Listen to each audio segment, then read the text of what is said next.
اور criminal trial چونکہ supreme court کے پاس کوئی اختیارات نہیں، اس لیے یہ کرمنل ٹرائل آپ کسی اور کو ہی بھیج سکتے ہیں، آپ خود نہیں کر سکتے۔ اس کے کاؤنٹر یہ آبزرویشن آئی تھی کہ ٹھیک ہے اگر ہم کرمنل ٹرائل کہیں اور بھی بھیج دیں لیکن ہم سول سائٹ پہ تو ڈیکلریشن کر سکتے ہیں، اور اگر ہم سول سائٹ پہ ڈیکلریشن کر دیں تو پھر اس کا نتیجہ ڈائریکٹلی امپیکٹ نااہلی پہ ہو سکتا ہے۔ تو یہ ایک بڑا انٹرسٹنگ پہلو ہے۔ جی بہت انٹرسٹنگ پہلو، اور دیکھتے ہیں کہ آگے پھر کیا فیصلہ آتا ہے۔ بہت بہت شکریہ وقت دینے کا علی ظفر صاحب۔ پاناما کیس کا شور کئی ماہ سے ملک میں جاری ہے، لیکن عوام اس کیس کے حوالے سے کتنی آگاہی رکھتے ہیں اور اس کو کتنا اہم سمجھتے ہیں، یہ جانتے ہیں اس باکسز میں۔ میرے خیال میں تو کوئی ایسا نظر نہیں آتا، نہ ابھی تک عدالت مطمئن ہے، نہ جو ہے نا وہ اپوزیشن والے مطمئن میں، نہ جو ہے نا وہ نون والے مطمئن ہیں۔ ہماری سمجھ سے تو باہر ہے کہ یہ اس کا نتیجہ کیا نکلے گا۔ 4 مہینے سے ہم یہ دیکھ رہے ہیں جی، ایک بحث چلی ہوئی ہے پاناما کی، جبکہ ملک میں بہت سارے مسائل درپیش ہیں، آئے روز روزانہ اعلان دونوں پارٹیاں کرتی ہیں، جس سے مطلب ملک کا ترقی اور رک رہی ہے، اور یہ ہمیں پاناما لیک سے کیا لینا دینا۔ پاناما اس ٹائم پہ پاکستان کا سب سے بڑا ہاٹ ایشو چل رہا ہے، جس میں آپ کے پرائم منسٹر کے اور ان کی تمام فیملی انوالو ہے یا مطلب سپوزڈلی انوالو ہے۔ تو اگر ہم اپنے پاکستان کی ایک اچھی بیسس بنانا چاہتے ہیں تو آئی تھنک ان کو اپنے آپ کو پرووائڈ کرنا چاہیے کورٹس کے سامنے، اور اس کا فیئر ٹرائل ہونا چاہیے۔ یہ دیکھیں یہ بڑے چور ہیں، ان کا کچھ نہیں ہو سکتا اور نہ ان کا کچھ کوئی کر سکتا ہے۔ دونوں پارٹیاں بلکہ اپوزیشن باقی پارٹیاں اور حکومت بھی اپنا اپنا موقف پیش کر رہی ہے۔ جیسے وہ کیس آئے گا تقریباً کہہ تو رہے ہیں جمعرات تک ہو سکتا ہے کہ اس کا حل کوئی نکل آئے، بہتر ہے نکل آئے، عوام کی جان چھوٹ جائے۔ یہ اسی کیس کے اوپر سب لگی ہوئی ہیں اور سب کا جو ٹائم ہے وہ ضائع ہو رہا ہے۔ لوگوں کا انٹرویو تو ہم نے ان سے پوچھ کے کیا، لیکن کیا آپ کسی کی ویڈیو بنا سکتے ہیں ان سے بغیر پوچھے؟ اس پہ بات کریں گے بریک کے بعد۔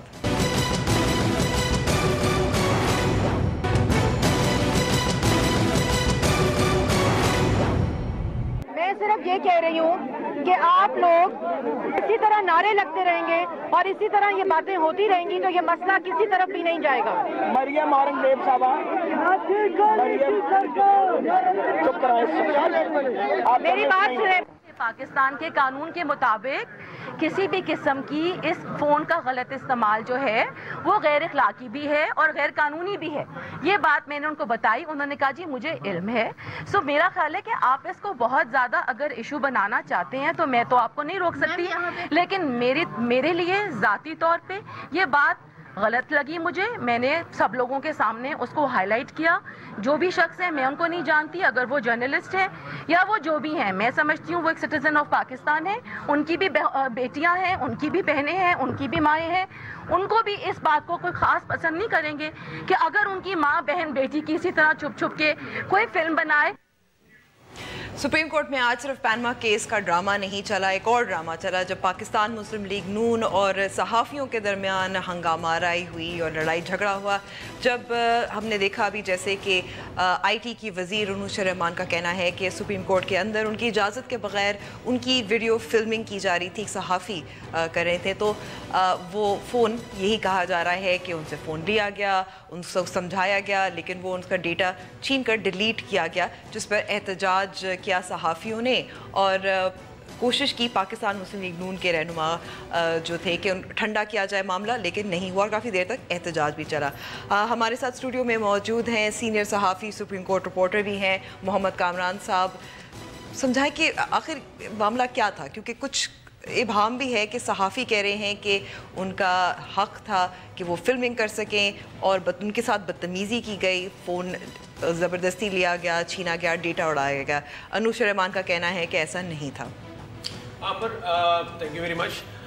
سب سے پہلی بات تو یہ کہ ایک امپریشن یہ دیا جا رہا تھا کہ شاید یہ کورٹ روم کے اندر ہوا، ایسا کچھ کمرہ عدالت کے اندر نہیں ہوا، نہ ہی ہو سکتا تھا۔ یہ کمرہ عدالت کے باہر لے کر جانے اجازت جی اجازت بھی نہیں، اگر لے بھی جائے تو وہ کم از کم اس کو استعمال نہیں کر سکتا، تو یہ کمرہ عدالت کے اندر والا کانسیپٹ تو نہیں ہے۔ اب یہ کہ باہر کیا واقعی ایسی فلمنگ ہو سکتی تھی جس کے اوپر انوشا رحمان صاحبہ جو ہیں وہ اتنی سیخ پا ہوئیں.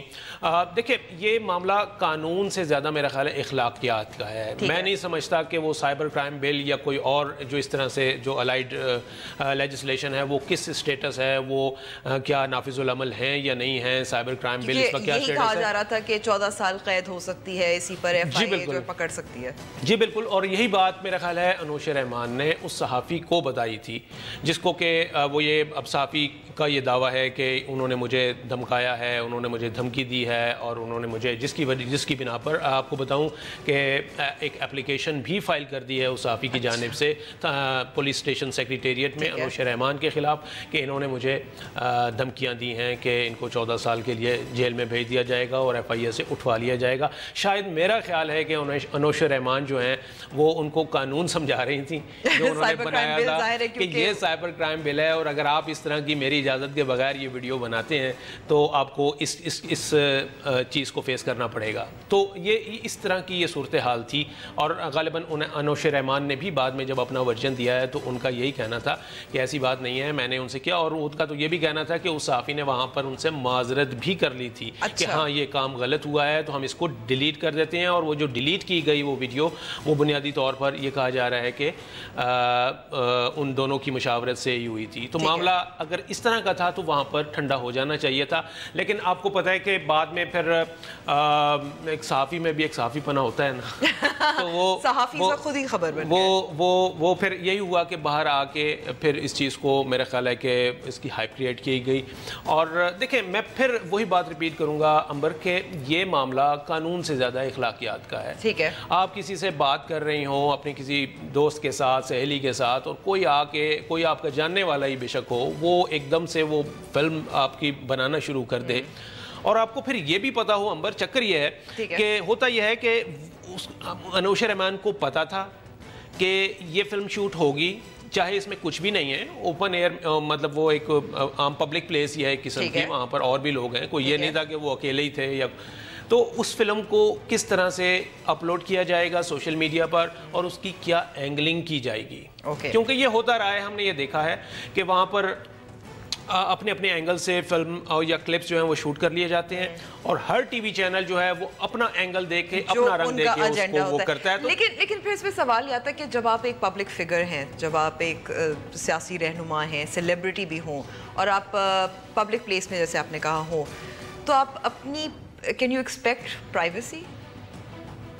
دیکھیں امبر اس میں بات یہ ہے کہ وہ ٹھیک ہے کہ وہ پبلک فگر ہیں اور وہ منسٹر ہیں اور وہ آنسریبل بھی ہیں, مطلب ہم کیمرہ جاتا ہے تو وہ بلکہ خود کیمروں کو انوائٹ کرتی ہیں کہ یہ آج بریفنگ ہے یا ایک یہ, لیکن میرا خیال ہے کہ وہاں کا جو معاملہ تھا کورٹ روم کے باہر کا شاید وہ ڈیفرنٹ تھا. اور مجھے تو یہ بھی بتایا گیا ہے کہ وہ جو فلم شوٹ ہو رہی تھی یا وہ جو کلپ شوٹ کیا جا رہا تھا وہ خواجہ سعد رفیق اور بابر اعوان کے درمیان جو بات چیت ہو رہی تھی اس کا تھا, اس میں انوش رحمان کہیں نہیں تھی. انوش رحمان نے صرف انٹروین کیا اس سیل فون والے کو, صحافی کو. یعنی کہ یہ ایک گفتگو تھی پرائیویٹ, یہ ان کی کارنر میٹنگز آپ کہہ سکتے ہیں. دیکھیں اس کی ایک میں مثال دوں, مثلا ہمارا ایک ٹی وی چینل ہے, news channel, private T V channel, میں نام نہیں لوں گا, اس میں یہ ہوا کہ ایک عمران خان اور حامد خان جو کہ ان کے کونسل تھے یہ باہر آئے ہیں سماعت کے بعد, تو اس میں سے عمران خان نے حامد خان سے یہ کہا کہ مجھے کچھ پوائنٹس بتائیں, میں نے آج کی ہیئرنگ کے بارے میں میڈیا کو باہر بریف کرنا ہے. ٹھیک ہے, تو دیٹ از ویری کامن کہ آپ اپنے وکیل سے پوچھتے ہیں کہ بھائی what are the legal points, تاکہ میں ان کو باہر میڈیا کے سامنے ایکسپوز کر سکوں. تو اس کو شوٹ کر لیا گیا اس کلپ کو, اور اس کو اس ٹی وی چینل نے اپنے اینگل سے پیش کیا جو کہ رادر تھوڑا سا اس میں نیگیٹو اور انسلٹنگ ٹون جو ہے وہ بھی نظر آ رہی. میں گیس کر سکتی ہوں کون سا چینل, لیکن آگے بڑھیں. آئی کین انڈرسٹینڈ کہ آپ کو پتا ہے, لیکن بات یہ ہے کہ ہم اس کو جنرلائز کر کے دیکھ رہے ہیں کہ ایسا نہیں ہونا چاہیے. جو بات میرا خیال ہے کہ اس کلپ کو شوٹ کرنے میں کوئی مذائقہ نہیں تھا, انوش رحمان بھی شاید اس سے اتنی زیادہ اوفینڈ نہ ہوتی اگر انہیں یہ پتا ہوتا کہ ہاں یہ چیزیں جو ہیں کس طریقے سے سوشل میڈیا پر اپلوڈ ہوتی ہیں, ان کو کیا رنگ دیا جاتا ہے, ان کی کیا اینگلنگ کی جاتی ہے. لیکن صحافیوں کو مجھے تو یہی سکھایا گیا تھا کہ آپ کسی کی بغیر اجازت کے انلیس بہت زیادہ پبلک انٹرسٹ میں ہو, کوئی جرم ہو رہا ہو جس کے بارے میں آگاہی آپ نے دینی ہو لوگوں کو, آپ اجازت کے بغیر کسی کی فلمنگ نہیں کر سکتے یا انٹرویو نہیں لے سکتے. ایسے ہی ہے، بالکل ایسے ہی جی. جو نارمل اصول ہیں، ایتھکس ہیں، جرنلسٹک ایتھکس ہیں، وہ تو یہی سکھاتے ہیں. لیکن کتابی باتیں آپ کو پتہ ہے کہ وہ زیادہ تر ہمارے کتابوں میں ہی اس کو پڑھا جاتا ہے اور کتابوں میں ہی رکھا جاتا ہے. عملی میدان میں ایسا نہیں ہوتا. آج کل آپ یہ دیکھیے کہ بلکہ ابھی بات چل نکلی ہے تو وہ سوشل میڈیا پہ آپ نے دیکھا ہے کیسے کیسے وہ لیک ویڈیو کلپس جو ہیں وہ آئے ہوئے ہیں، جو یہ ریڈ شوز ہوتے ہیں اور جو چھاپے مارے جاتے ہیں انتظامیہ کے ساتھ، اس میں کس طریقے سے جو ہے نا وہ ہم تو وہ غلط ہے سب کچھ. اگر ہم دیکھیں ہم اب بڑی کڑوی بات ہے میری، شاید اپنی میں ایک جملے میں بات کروں گا، بڑی کڑوی بات ہے، شاید میرے دوستوں کو، ہمارے صحافیوں کو، آپ سمیت بری لگے کہ ہم جب پرائیویٹ کسی کی پرائیویسی کو بریچ کرتے ہیں تو اس وقت ہم کسی کا خیال نہیں کرتے، لیکن جب ہمارے اوپر کوئی بات آتی ہے تو ہم کہتے ہیں کہ آزادی صحافت پر حملہ ہے. بہت بہت شکریہ ہمیں وقت دینے. اب ہم وقفے پہ جا رہے ہیں. وقفے کے بعد جانیں گے کہ فیڈرل شریعت کورٹ نے کرائے کی کوک کے بارے میں کیا فیصلہ دیا.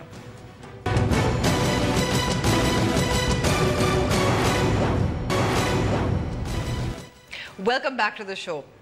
فیڈرل شریعت کورٹ کا ایک سنگ میل فیصلہ، یہ کہنا کہ ٹیسٹ ٹیوب بیبی جو آئی وی ایف ٹریٹمنٹ جس کو بھی کہا جاتا ہے وہ جائز ہے، جبکہ سرگسی جس کو کرائے کی کوک کا طریقہ کار کہا جاتا ہے وہ ناجائز ہے. یہ کیا ٹریٹمنٹس ہیں، اس کے بارے میں بات کرنے کے لیے ہمارے ساتھ موجود ہیں پروفیسر ڈاکٹر ریاض الدین صاحب جو مولیکولر بایولوجسٹ ہیں. بہت بہت شکریہ آپ کا وقت دینے کا. I V F treatment test tube baby کیا ہے، اگر آسان الفاظ میں آپ سمجھا سکتے ہیں؟ جی، سب سے پہلے تو میں آپ کا مشکور ہوں کہ آپ نے اس اہم سبجیکٹ پہ بات کرنے کے لیے مجھے دعوت دی. میں کوشش کروں گا کہ آسان ترین الفاظ میں آپ کو بتاؤں. اچھا، ٹیسٹ ٹیوب بیبی یہ ہے کہ جو پروسیس نیچرلی ایک عورت کے جسم میں ہوتا ہے جس سے کہ ایک بچہ پیدا ہوتا ہے، وہ بیسیکلی یہ ہے کہ ایک سپرم جو میل سے آتا ہے اور ایگ جو فیمیل سے آتا ہے، ان دونوں کی یونین ہوتی ہے. ٹھیک ہے. یہ یونین اگر باڈی کے اندر ہوتی ہے تو وہ نیچرل پروسیس ہے. اگر اس کو آپ باہر ٹیسٹ ٹیوب میں کرتے ہیں تو آپ کہتے ہیں کہ جی یہ ٹیسٹ ٹیوب بیبی ہے. ٹھیک ہے. تو صرف اس میں یونین ہے سپرم کی میل سے اور ایگ کی فیمیل، اور وہ ایک میکینیکل ایک سائنسی طریقے سے ایک ٹیسٹ ٹیوب میں کیا جاتا ہے. لیکن سرگسی جو ہے جس کو کرائے کی کو کہتے ہیں وہ فرق ہے. اب یہ جو فرٹیلائزیشن ہو گئی آپ کا، وہ یونین کے ساتھ جو بن گیا، وہ خود بخود اس سے بچہ نہیں بن سکتا. اس کے برعکس اگر آپ مرغی کا یا کسی اور برڈ کا لیتے ہیں سپرم اور ایگ اور اس کو یونین کرتے ہیں تو اس کے اندر اتنی نیوٹریشن ہوتی ہے کہ وہ 20 دن میں 25 دن میں اس میں سے پورے کا پورا بچہ جو ہے بن جاتا ہے.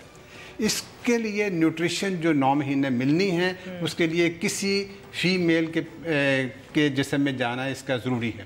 اب جب آپ باہر اس کی آپ نے فرٹیلائزیشن کر دی، اب آپ نے اس کو امپلانٹ کرنا ہے تو آپ اس کی ریئل مدر میں بھی کر سکتے ہیں، آپ کسی اور عورت میں بھی کر سکتے ہیں، چونکہ عورت تو اب صرف ایک انکیوبیٹر کے طور پہ کام کر رہی ہے اور وہ اس کو نیوٹریشن بھی. لیکن اگر اس خاتون کی صلاحیت تولید جس کو کہیں گے وہ نہ ہو تو پھر نہیں، وہ نہیں ہے نا جی. تو آپ نے اس میں اگر ایگز بن رہے ہیں تو ڈاکٹر یہ کرتا ہے کہ وہ ایگز لے کے باہر ان کی، چونکہ جب یونین نہیں ہو رہی ہے تو اس میں کئی وجوہات ہو سکتی ہیں. ایک یہ ہے کہ ایگ کی تعداد بہت کم ہے، دوسرا اسپرمز کی تعداد بہت کم ہے.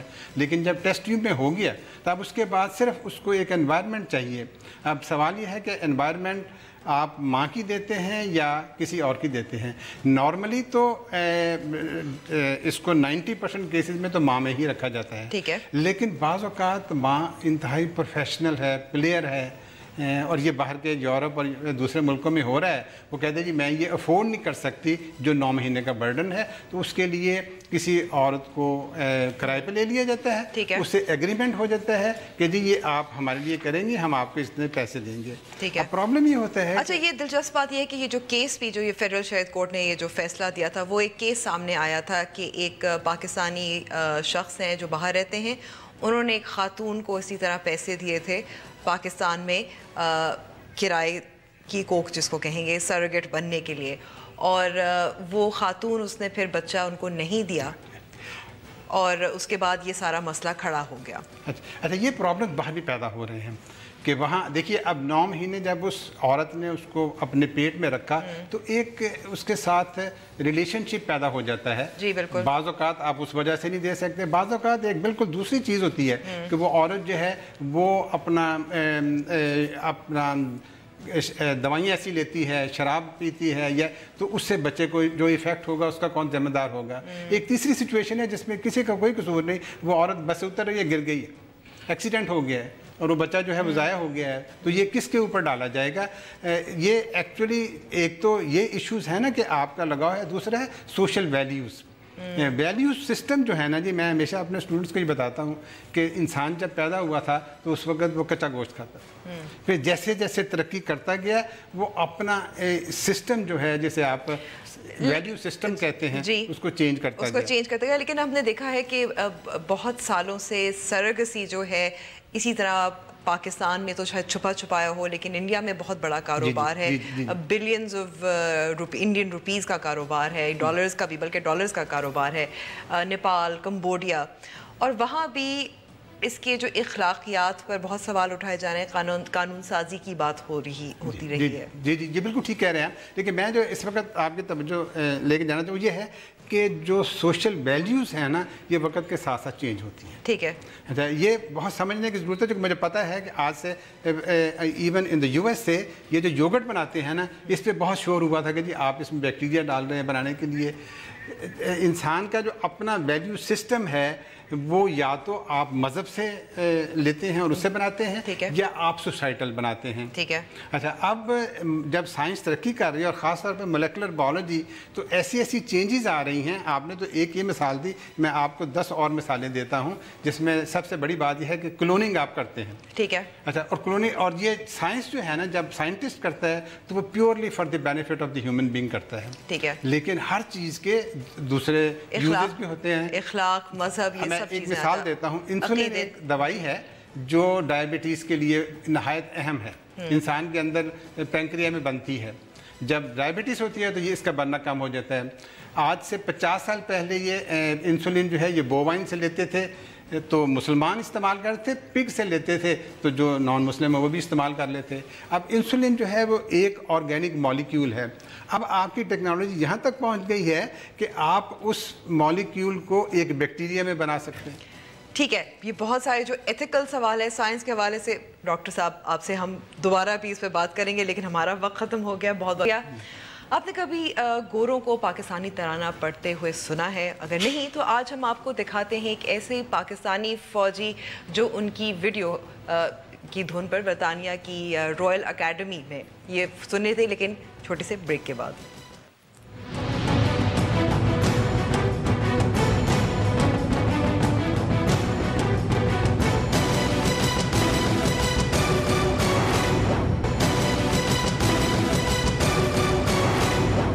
ویلکم بیک ٹو دا شو. پاکستان کا قومی ترانہ سنیما میں سنتے ہیں, ٹی وی پہ سنتے ہیں, میچ سے پہلے سنتے ہیں وغیرہ وغیرہ, لیکن آج ہم آپ کو دکھاتے ہیں کہ ایسے پاکستانی فوجی جوان کی ویڈیو جس کی دھن پر برطانیہ کی رائل اکیڈمی میں تربیت حاصل کرنے والے گورے فوجی پاکستانی ترانہ پڑھتے اور سناتے دکھائی دے رہے ہیں.